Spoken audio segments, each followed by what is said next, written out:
Welcome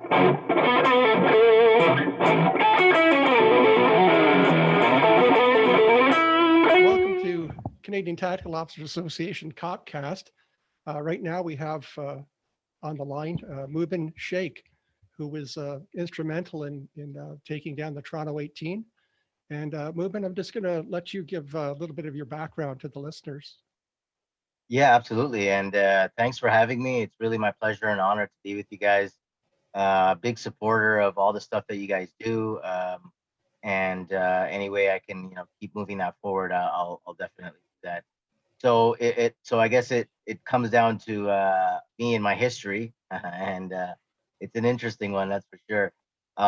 So the way that I kind of present it is I talk about my upbringing and my childhood, growing up in Toronto, Canada. So What was that like?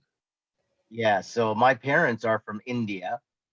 My father was actually in the UK studying electronics and electronic engineering, and then a company called Bell Canada had a career fair, and so my father, who was in the electronics program there, applied, and they said, hey, why don't you move to Canada, start working with this company, and set up shop in a new life over there in Canada. So my dad went back to India, married my mother, came back to Canada, and set up shop. And so that's how I was born here.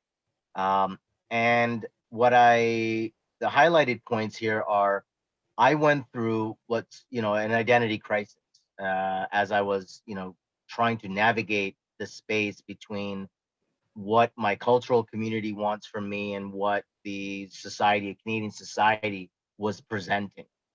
And I think this is the most common um, ingredient, if you will, in radicalization, especially as we see it in the West, especially of children from immigrant communities who are trying to navigate this space because the culture and the religion or certain teachings thereof may call them to one thing, but then they see the opposite of that in society. And so they have to try to reconcile the two. And often for those who cannot reconcile, they become radicalized, they become isolationist, very separationist from the society. They don't have any real loyalties towards it or whatever. So So who are the individuals that are looking for that disenfranchised individual? it's going to be the recruiter, right? And so the phrasing we use is we say that these things, identity conflicts, cultural clashes, things like that, foreign or domestic policy grievances, they create they create the grievance base, right? From which violent extremists can then look into and try to recruit from. Okay, so if you're feeling isolated and marginalized and Canada is the bad guy and the enemy, you can imagine where that person's trajectory is going to take them, right? So Right. recruiters look for this stuff in converts. This is a big so those who convert to Islam, uh, you know, uh, white people, whatever. Uh, a lot of times, especially in the convert community, you might get people who are they already have problems from their own personal lives, and then one of the stops along that problematic journey of theirs is they convert to Islam. They don't just convert to Islam; they convert to extremism, right? So sometimes they bring their baggage in from, where they're coming. Or you might even have somebody who's born Muslim but has cultural baggage that they bring into the religion, which then makes them become more extreme and fundamentalist, right? So, uh, Well, so, I, so I have to say that um, if we watch the social media or the media in general, we're seeing more and more articles and incidents regarding extremism, whether it's domestic, right wing, left wing. Um, what do you think is driving that? there's a really good quote that I always use. Ideology without grievances doesn't resonate. Okay, ideology without grievances doesn't resonate, doesn't make sense, doesn't appeal to the mind. And grievances without ideology are not acted upon. Okay, so here ideology is an action enabling idea. Okay, so the Right. answer to your So I'm a question, disenfranchised person, and I have grievances, and I'm looking for a cause, basically. that's right. And I there, need an excuse. And the recruiter's there to supply that for me. Absolutely, right? You're angry at the world treated you badly. You obviously got to take revenge on the world, right? Because of what they did Right. and what they've done to your people. If So you how do expand it they out. how do they get that individual to the point that they act on those grievances and the Yeah. ideology? So, every person is a different individual. What is true for one person is not true for another person, right? Can be at times. And really, you have to look at what protective factors a person has in their life to understand why they would take particular actions. So you have a situation and you respond in a particular way. And you do that because remember, you can only rise to the best level of your training, right? Yes. Especially in that context, right? Like in a combatives or tactical context. So in human psychology, it's the same thing. I mean, what you are accustomed to, what you've been conditioned to, how to respond to things, that's how you're going to respond. So some people, when they see that, let's say, a war is going on and Muslims are being killed and it makes you angry, why do some people turn to violence and others don't? Because those who don't turn to violence have coping strategies. They have, Yes. ways in which they can process this stuff and not necessarily need to go off and commit a violent act. In fact, in many cases, and this is true just generally, that the more you have to lose, the less likely you are to commit violent acts, right? Because Fascinating. most people want to live their life; they don't want to be in a prison cell or worse, right? So those are the things that I think coming to when they come together will determine why a person decides to say, you know what, I'm just going to go with violence, right? Like I give you a good example. One of the reasons why, because this is a very controversial topic about monitoring protest groups, right? Conducting surveillance on lawful protest movements, right? Because you will find in those protest movements people who are still in their journey and they're still trying to figure things out and will realize that the protest movement is not giving me what I need when I want it, which is now. And so they'll decide, screw it, I'm just going to go to violence. So they may engage with a legitimate protest movement, but then end up going to a more extreme path because, that particular way of protest doesn't work for them. Okay. So that's a So good do way you, to look at do why you th- people act out. so obviously over the last 18 months with COVID, we've seen a lot of protests. Let's face it. Do you think these groups thrive in this environment and exploit those lawful protests and find those wayward, disenfranchised individuals within those protests? Yeah, so a good example of this would be the BLM protests. Okay, now the vast majority of BLM protests, Black Lives Matter protests, were peaceful. I mean, of course, we saw the most egregious acts of burning down a Walmart or a Wendy's or whatever. But within this BLM protest uh, circumstance, we'll call it, you have groups like Black Bloc movements, okay, who are anarchist or Marxist in their ideology, okay? And people forget, nowadays I know there's a lot of attention on the far right threat, but the far right has been active in the U.S. for a long time. I mean, the Oklahoma City bombing by Timothy McVeigh, he was a sovereign citizen, but he was also a white supremacist. So white supremacy has been around for a long time. In fact, in the discussion on terrorism, there are four waves of terrorism, what they call, um, and new leftist or Marxist terrorism lasted for like 30 plus years. All the plane hijackings that were being done in the 70s, they were all Marxist groups. The Palestinian Liberation Organization is a Marxist group. The Popular Front for the Liberation of Palestine, also a Marxist group. So Marxist terrorism has been around for so long that terrorism scholars named a whole wave of terrorism after them. Okay, it's called Marxist terrorism, right? Then there's another one. There's a second Marxist terrorism wave called New Left terrorism. Okay, so again, when we see what we're seeing now, it's not like they just popped out of nowhere. These groups these ideologies have been around for a long time. You can even go back to the G20 summits and things like that, where especially anarchist groups like Black Bloc in particular, who are all about just smashing and burning and destroying, because their ideology is that. It is to bring down the systems, right? They don't really think it through, meaning if you destroy the institutions that we live under, well, then you have a complete breakdown of society. You cannot just instantly replace it with a new institution. That just doesn't work that way, right? There's going to be a period of conflict and war, civil war or whatever, before new institutions emerge from that. So this is a good example of where you can see how individuals will use legitimate protest movements to promote their destructive ideology. Right. So let me ask you this. There's probably nothing more difficult than pulling someone away from their belief system. So like, where do you start? How do you go about that?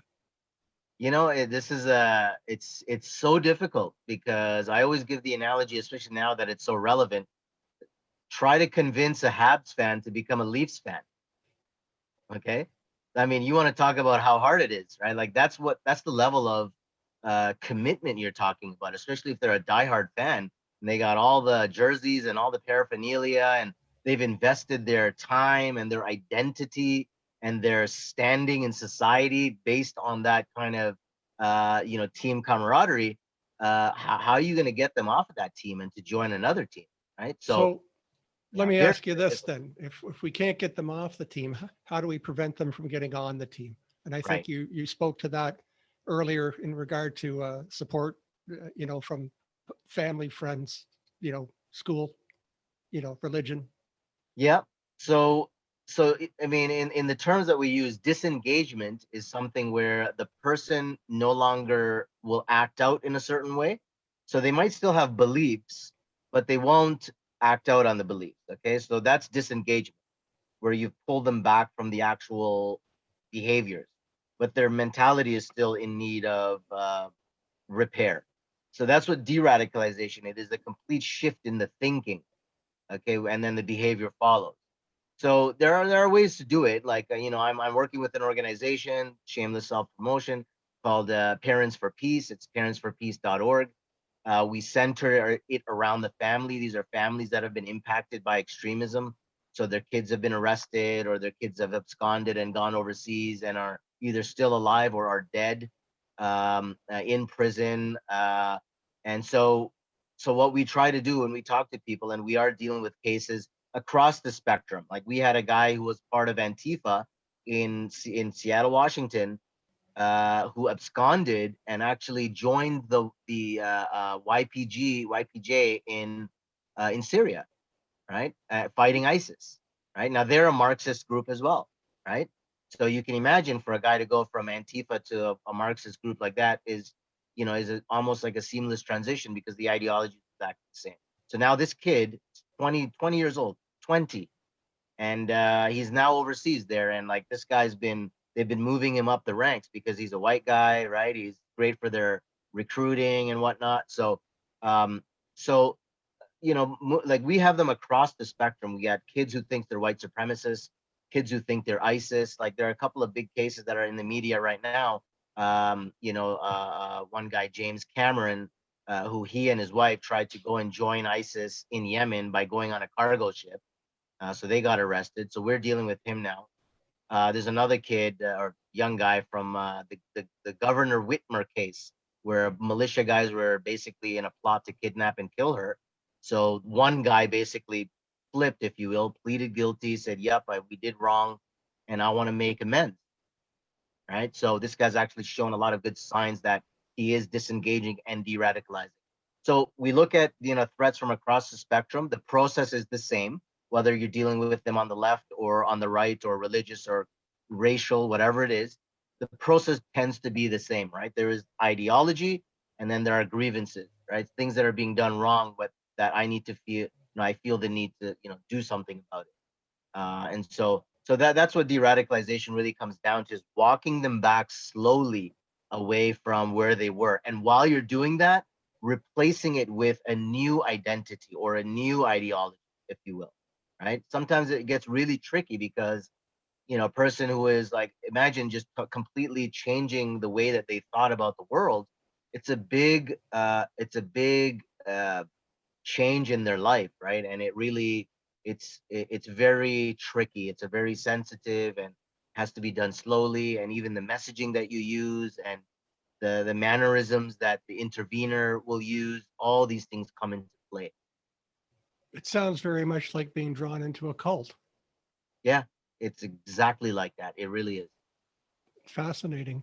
So let me ask you this: uh, I've got a family. I'm looking after my kids. What are some of the indicators that again somebody's perhaps taken the wrong path?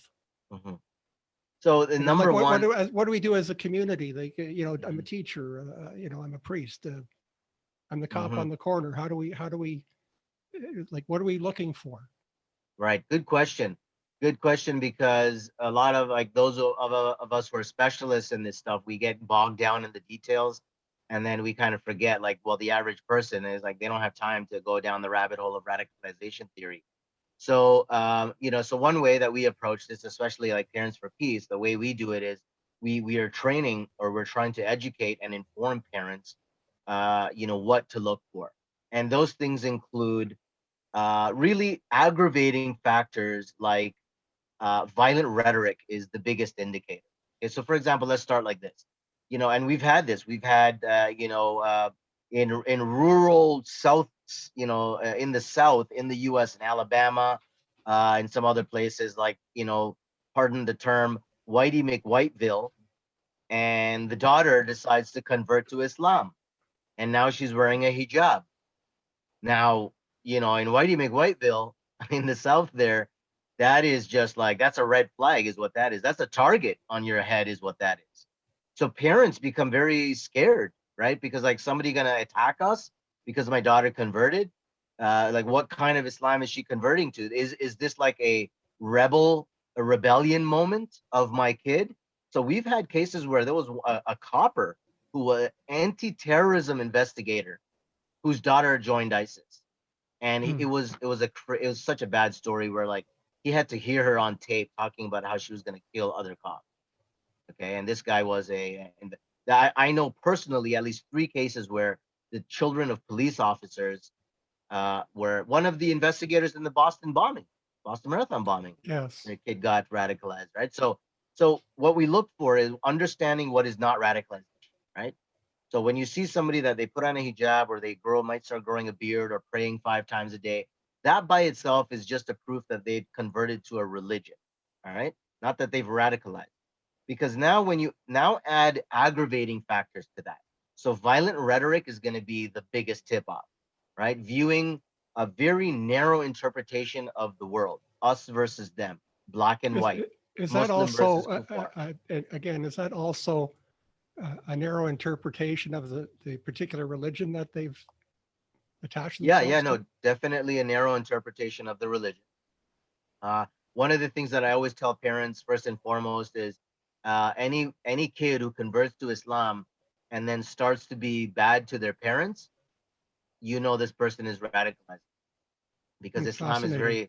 it's very clear that whether your parents are Muslim or they're not, unless they're telling you to eat pork, you obviously you don't have to follow them, but in all other things you have to follow them. You have to serve them. Right. Honor thy mother and thy father. It's in the Jewish Bible. It's affirmed by the Christian Yeah, it's a Testament. universal. It's a universal Yeah. teaching. So things like that, when they start to say, oh, you're going to hell, you're infidels, right? Like, those are very aggravating factors. Right. Um, Right. Other things you can look for is complete isolation and cutting off of in terms of family relations. So for Right. example, oh, I'm not going to have Thanksgiving dinner with you anymore because I don't believe in this stuff. Okay? It's against my religion. Now, think about it. If their kid kind of went left a bit, they'd be like, I don't agree with Thanksgiving. It's oppressive against indigenous people. And so I'm not going to support it. Okay, that would kind of make sense. But then if they say, well, I'm not going to join you, and I don't support it because you're infidels, and these are, then you're seeing again proof of a narrow interpretation. Another How thing you would look for is obviously the symbols of groups. So one big confusing one is the Islamic statement, okay, the Shahada statement. right. In Arabic, La ilaha illallah Muhammad Rasulullah. There's no God but God, Muhammad is the Prophet. Now, Yes. that logo, that phrase, or statement by itself, it's not a problem, right? I mean, it's very tricky because you'll have people who, they're definitely not, they're anti-Western, okay, and they'll fly a Shahada flag. But Yes. the problem is that Al Qaeda uses the Shahada flag. Saudi Arabia has Yes. the Shahada statement as their national flag. Other jihadist groups have used that flag. So is my child who's showing this flag, they have it hanging in their room, let's say, you really need to find out where that flag, like what's the context behind that flag. So if the flag is there and they also have this narrow rhetoric against the West, then you know that that's a major sign. So those are good ways to see which way your child is going. And I would really encourage, again, like you can always reach out to me to discuss things, privately and quietly and properly. If worst comes to worst, we can intervene in the case. And I always present myself to a lot of these guys as, look, I used to be an extremist. I didn't finish up my biography in the beginning, but I personally went through a radicalization phase, right? When I was 20 years old, I Yeah. had these crazy ideas about I'm against the Right. It's West, a I'm against the West. coming of age Yeah, and type then of I thing moved that to we all go through. then I moved to Syria, and like after 9/11 happened, that's what really made me reconsider Yeah. my commitments. And I went to Syria, and I realized how great I have it in Canada. That I kind of came back and then some, because then I realized, wow, we have it really, really good here. And so, Let me ask you something, and this is maybe sensitive, but how difficult is it for a Muslim family that sees a child again going, uh, becoming radicalized? How difficult is it for them to, um, you know, alert the authorities, perhaps, yeah, for someone that they love? How hard is that? this is a big dilemma that's true for the white supremacists and the FBI in the US. Like I deal with a lot of cases in the US, and this is a recurring problem. So some parents basically tell themselves, and this has happened, like I said, like there were coppers, man, whose kids got caught up, and Well, I mean, they if were we like, look at Aaron Driver, his father was in yeah, the military right, it was in the and military. highly regarded, That's right. and That's we right. we saw what happened there. That's right. It's so traumatic, right, for parents, of course. And there's many layers to this. I mean, any parent is gonna feel guilty, is gonna feel responsible, and I mean, that's just something that, I mean, I'm a parent. I can see how we would do that. Yeah, And so it's the same experience that all parents have. I think they feel that, how did I miss the signs? It's very similar to when your kid commits suicide, right? God forbid. It's the yes, same yes, thing. It's guilt, responsibility. What were the signs? How did I miss them? What could I have done? Right? All the usual questions. But when it does come to parents, they have to make a decision, right? At the end of the day, right? Either if their kid's gonna go to abscond and go and join ISIS in Syria, their kid's gonna get killed. What's gonna happen? 100%. So, as a parent, you have to make that awful decision that, well, I'd rather my kid be alive and in prison than dead overseas somewhere and I'll never see their Right. body again. Wow. So that's what they tell themselves, unfortunately. And sometimes they do alert the authorities. I mean, in many cases this has been the case. In the Canadian context, recently this Eco Mao guy just pled guilty to terrorism offenses. He got married. They went with the parents. They used the honeymoon trip as an excuse to abscond. They took off, and it was the parents that called the government and said, "Yo, based not yo, but these guys just took off, find them," and they got found. Right. They got arrested. Right. So, um, let's talk about the media for a second. I believe that in terms of human behavior, there's great power in simply ignoring individuals. And we, again, day by day, we see more and more stories about extremism and, another group on the terror watch list. I think the last one was the three percenters. Is this in a backwards way legitimizing these groups and empowering them? Or should we just, as people that just want to get through our lives, want to be in the middle, it, it, it, you know, Yeah. Should we be paying less attention to these groups? I have quotes, right? I love the quotes. So there's one quote that it always resonates with me to now, and it went like this: media or mass media gives terrorism a longevity it might not otherwise enjoy. Yes, Okay. that's a good quote. And so, in the time, let's say when the IRA were doing what they were doing in Britain, you had the ability as the government and as the authorities to go into, to tell, publications, don't publish this Yes, because it's going to do this, it's going to do that, or publish this, right? It was a different time. I get it. I'm not advocating returning back to that or anything. I'm just stating that's how it used to be. And so you were able to maintain some level of control. But right. then now with the proliferation of social media, so I replaced that quote with social media gives terrorism a longevity it might not otherwise enjoy. Because now you've given a megaphone to any nut job out there, right? And you've given them a massive platform to spread their ideas. And it's just a free for all. So it's a very delicate situation because on one hand, you want to point them out and you want to publicly repudiate them so that people understand that we are repudiating them. But when you do that, you're platforming them. So what do you do? This was a huge discussion and problem that Twitter was having when ISIS was openly recruiting on Twitter, Yes, yes. openly. And I lamented over this. I was like, how can you do this? How can you allow this? Okay. Okay. Again, like in capitalist system, right? Profit over principle, Over common sense or right? principle. So Yes, common sense isn't even so common anymore. right. So they let these accounts proliferate, and I saw it with my own eyes what these people were doing. People got recruited, they went over, and they died because of that. Right, right. So I was talking to a CIA guy and saying that, man, this is terrible what they're doing. And he's like, well, hold on, Sheikh. If we don't let them play around and be open about what they're doing, how are we going to track them? Well, that's what's Right? fascinating about it is the best intel is through their own That's the problem, communication and right? websites. Yeah, And so he was like, look, man, if tomorrow they turn the lights out, we will have their entire networks mapped, and then we're going to right. go after them. And that's exactly what they did.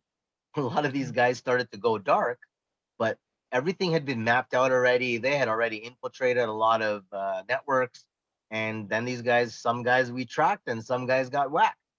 That's Right. that's how it goes. So that's the delicate balance that society has to kind of deal with, right? Is that on one hand, there's freedom of speech, they allow people to say whatever they want, and yet when people say whatever they want and it's bad things that they're saying, it encourages other people, right? And they further radicalize. And so unfortunately, if I can kind of be cynical about it, this is a reality of human nature, right? I mean, anyone who studies terrorism knows that terrorism goes back thousands of years, being around forever.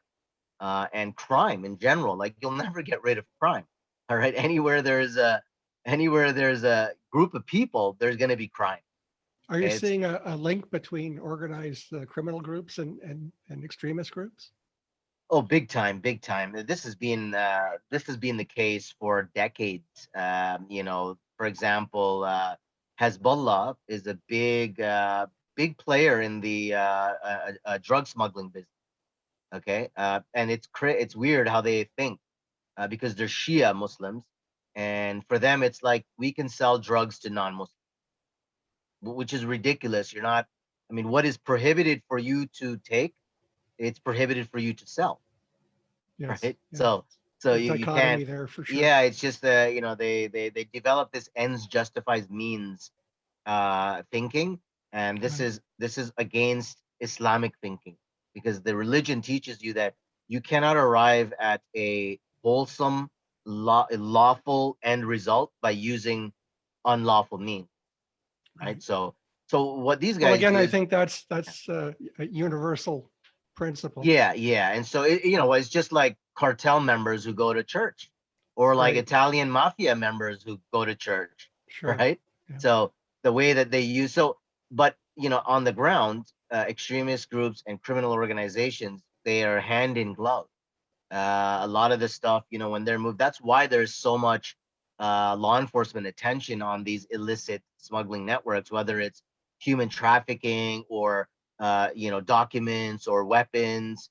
You can easily move a bomb or a dirty bomb, even in the worst case scenario, through those same networks, right? Because they all operate under that principle of you don't ask what's in the package, right? You move it from Sure. point A to Yeah. point B, right? So there's a huge overlap. And in the UK, they've done a lot of I think they called, I can't remember what they called it, the criminal and radicalization overlaps.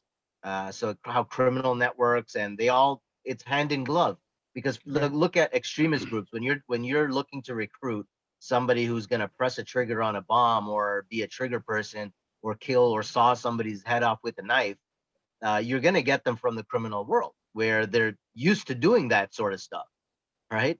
I Right. mean, Right. we're of course, horrified at ISIS beheadings, but you know what? There's a whole hell of a lot more beheadings and mutilations that are happening south of the U.S. border, right? Yeah. By So I understand. cartels, Yeah. and they're, I mean, that stuff is on video, and it's just, oh my God. Yeah. So It's horrible. yeah, so it just shows you that that nexus is very well developed. Okay. So give me some hope here as we finish up. Again, how do we get in touch with you? How do people that are struggling through this with their family, again, what groups are those? How do they get in touch with you, and where do they find help? Yep. So I'm going to point you to the organization that I work with. That's parents, the word for peace.org. They also have a helpline that you can call, and there's an intake protocol that they do. And so that is really the best resource. And we work with a team of guys like my brother from another mother is a Afghan combat veteran Hmm. who ended up joining the KKK. His buddy was killed by Taliban insurgents and Right. became a very virulent anti-Muslim. And then so him and I, kind of met up and chatted, and I kind of walked him down, and now him and I work together. So we have an So ex-KKK so I member. I was gonna end here, but that's fascinating. Can you tell me a bit more about that? Yeah, well, we call ourselves formers, right? Like former extremists who are now doing, counter-extremism work. So Right. Right. Chris Buckley is a guy from Georgia, talks in a thick Southern drawl, Sure. and and so he like I said, he was a combat vet and PTSD, and then he got Hmm. injured, and so he was on painkillers and then drinking, and then you can see where this is going. Yeah, it's And kind of then par for the course. that's right. And then the KKK recruiters reached out and told him everything that he wanted to hear and already believed. Ended up joining them, became an Imperial Nighthawk because My he's a goodness. military guy with combat Yeah. experience. Yeah. He did the security for the Grand Wizard. And then, he had a moment in life where his kid, he was making his kid do like, Nazi salutes and, Yeah. It's not good. wearing little clan robes. And then he realized that, like, what am I doing? Like, what kind of future is my kid gonna have? So Yeah. so that was the opening that was exploited by another former neo-Nazi friend of mine called Arno Michaelis, like Michael but is at the end, Michaelis. Right. Yeah. Arno Michaelis, amazing dude, man. Like covered in tats. And he's a Buddhist now, of course. Uh, such a solid dude, right? Big dude. Like his saying is basically, hurt people, and so Hmm. just that note on trauma and whatnot. So we Yeah. work with him. We have some other people who are formers, but they're kind of laying low, not being very vocal about it, like me. I Right. had to kind of take this responsibility on, and so that's what I'm doing now. You can go to parentsforpeace.org. If Right. you do feel that, your kid or whatever will deal with it in a sensitive way, you even don't want to go through them, just for our friends at the Tactical Association there, you can reach out and you Right. can get in touch with me as well. Of course, for like, even if you want to do like internal police training or seminars or whatever else, like we're not there to make money. So we're not like the corporate types. We're not going to say, give me $10,000 for, a workshop. Right. Like we don't Right. do that. We really do feel that we want police and others to get the information they need. we're like, see, I'm not a community guy, right? Like I'm very practical and utilitarian and want to deal with the problem. And especially because I'm already biased towards like public safety agencies, my own work experience, we keep that, we support that in, that Well, trade, if you will. in listening to you, it sounds like the reality is you are a community guy, and you just want people to get along, as I do. It's again, I think it's for people in the middle. We're just trying to get through life and make things work. Yeah. And it sounds like you're doing a lot of good things to help us do that. So I want to Yeah, thank you very trying. much for being with us today. Right on. And Thank you for having me. My pleasure. okay, take care of yourself. Be safe. Cheers. Okay. You too. Bye bye.